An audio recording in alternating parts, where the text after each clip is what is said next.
Just as a heads up, this video will not be officially covering any leaks, but if you're looking to plan your future pulls, you still might want to watch this video.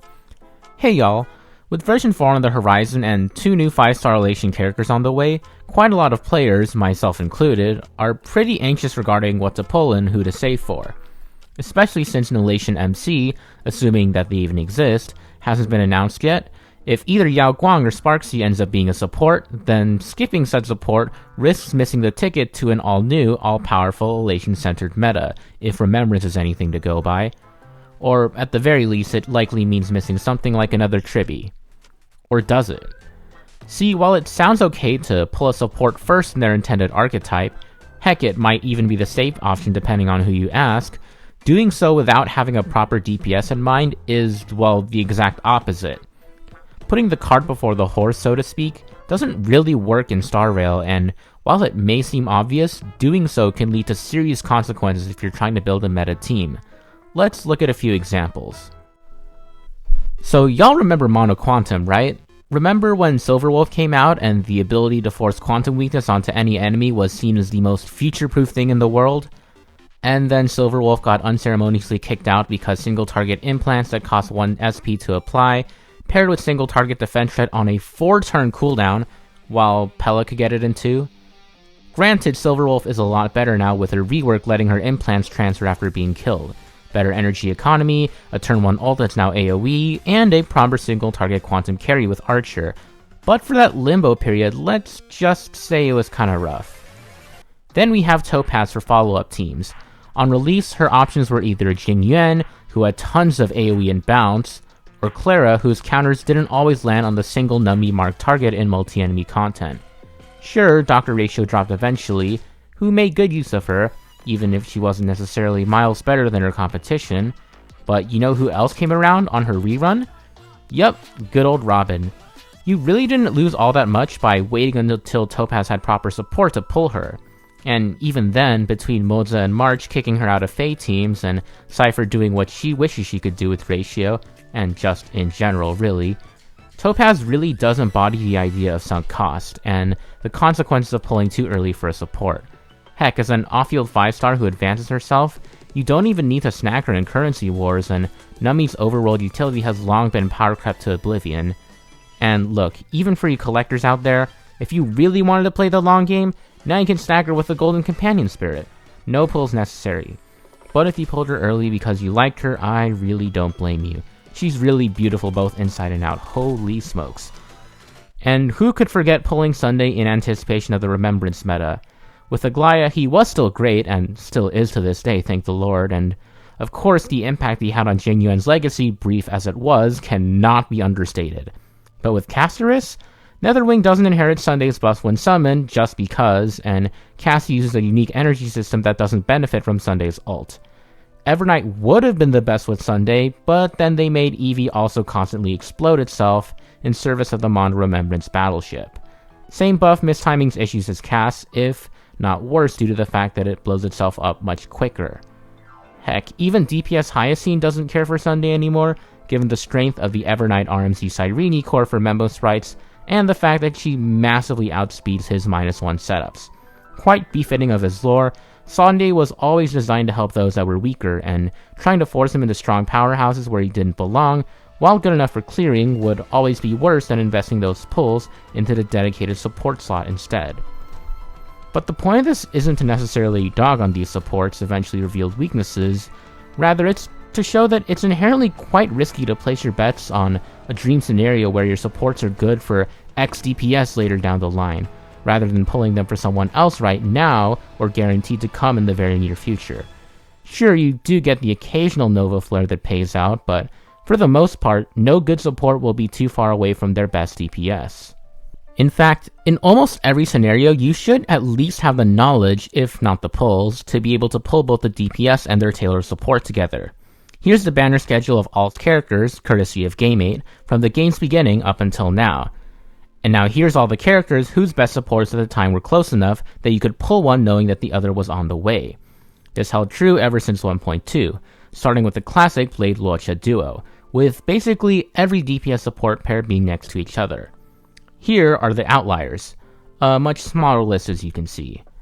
And even then, for the unsupported DPS, mainly Sela, Jingyuan, Kafka, Ratio, and Acheron, they were powerful enough for their release time that they didn't really need any limited supports to excel. Nowadays though, if you're pulling an isolated DPS, forget it. Hoyo doesn't make those anymore. At best, they're reruns positioned really awkwardly in the meta, likely just there for fan points like Dill in 2.6 or Firefly in 3.4. You're better off waiting until they get real supports, like Firefly with Adalia, before snagging them on rerun in the hopes of getting them to shine. On the flip side, while it may seem like supports without a designated DPS close to release are hard to predict when it comes to their future value, and so may hold future-proof potential, well, let's look at the results. Silverwolf always had her awkwardness on release and could only be argued to be best due to a lack of competition. In either case though, you'd know how much you'd want her, future-proofing aside. On her rerun she came with Boothill and Archer too, so pretty much right next to her best use cases at the time.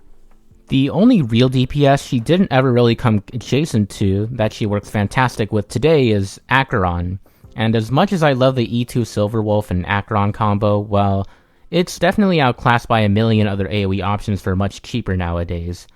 Plus, considering how Acheron's last rerun was before Silverwolf's latest, if you wanted the Alpha Wolf for your boss in Mori Mei, you'd know well ahead of time anyways, especially with Silverwolf's Nova Flare announcements having been well in advance.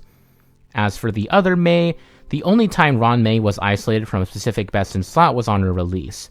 But as anyone at the time of said release will tell you, especially as the first ever limited Harmony, that's because she was best in slot with everyone on release. And then when she reran, guessed who she paired with, but none other than Firefly, who still sees regular use if you're down HMC or Fugue on a sustainless Firefly team today. Yeah, no guesswork needed for figuring out if she was worth your pulls or not at any point. Topaz, once again, fell short of the future-proof predictions, and even if you were determined to pull her, her rerun alongside Robin provided the perfect opportunity to do so, a guaranteed synergy. Fugue's rerun, despite being alone, was also totally fine to skip, seeing as how she released right before versions 3.3 and onwards, making Super Break obsolete. And hey look, she's here right next to Adalia, right when Super Break makes its comeback. No punishment whatsoever if you saved your Fugue pulls for when the next break support came out again. There is one exception of a support whose timing is supremely awkward though, and that is Jiao Cho, interestingly enough. He was released too far from Acheron's banners in both directions to guarantee both pulling him and Acheron at the same time, until Acheron's second rerun, which, well, if you consider the fact that he's basically tied to her, seems really bizarre at first glance. If we want to put on our theory hats, it's likely that his release timing was in response to Super Break being dominant while Acheron was still missing a proper second nihility. That being said, even in that case, Acheron being part of the fine on her own DPS meant that by the time Jiao first came around, it was pretty clear who wanted him and who didn't. If it isn't clear by now, the DPS always comes first. Supports are always later in line. In conclusion, excepting very rare cases that are mostly outdated at this point, Hoyo always packages their DPS right next to a support. This has been a thing ever since 1.2.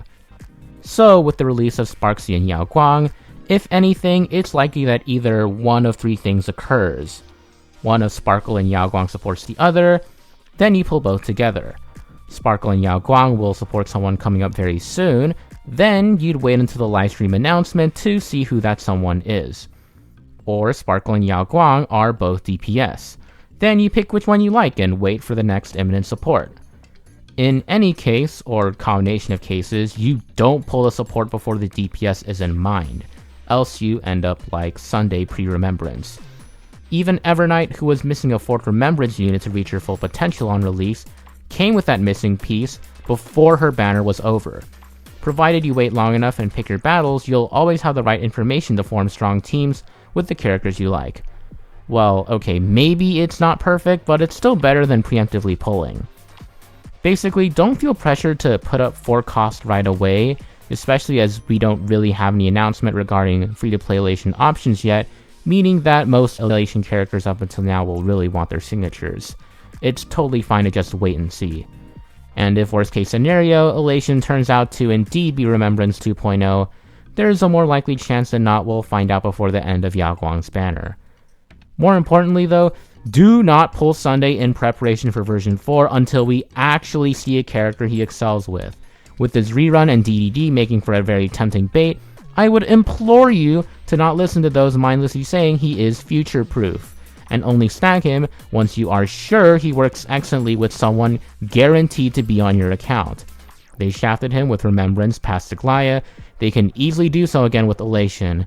So-called SV positive man when Sparkle Nova Flare buffs are around the corner. With that, thanks for watching. I might do a video covering the Black Swan and Sparkle Nova Flares, but to be honest, I'm thinking of waiting until the end of the beta cycle to see how well our Nova Flare buffs hold up, since I'll likely have a better idea by then. There's a reason that I don't officially cover leaks on this channel, and it's more so to make sure I get my facts straight than worrying that Hoyo will copy strike me where I stand. Let me know if you prefer that sort of retrospective style video, and of course, let me know what you think of this shorter one in the comments below. Have a good day!